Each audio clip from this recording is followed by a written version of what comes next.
You ask Tiger to solve. This deals with linear equations with one unknown. The final result is r equals 13/4. Let's solve it step by step. Simplify the expression.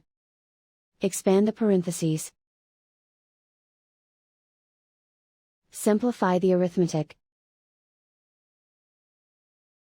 Expand the parentheses. Simplify the arithmetic. Multiply the coefficients. Expand the parentheses. Group like terms. Simplify the arithmetic.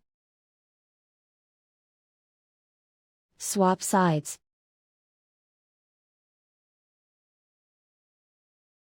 Group all constants on the right side of the equation. Add 10 to both sides. Simplify the arithmetic.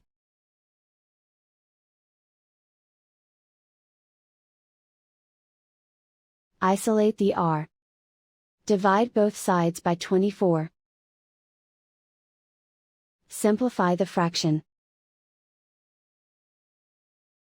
Find the greatest common factor of the numerator and denominator. Factor out and cancel the greatest common factor. And so the final result is r equals 13/4.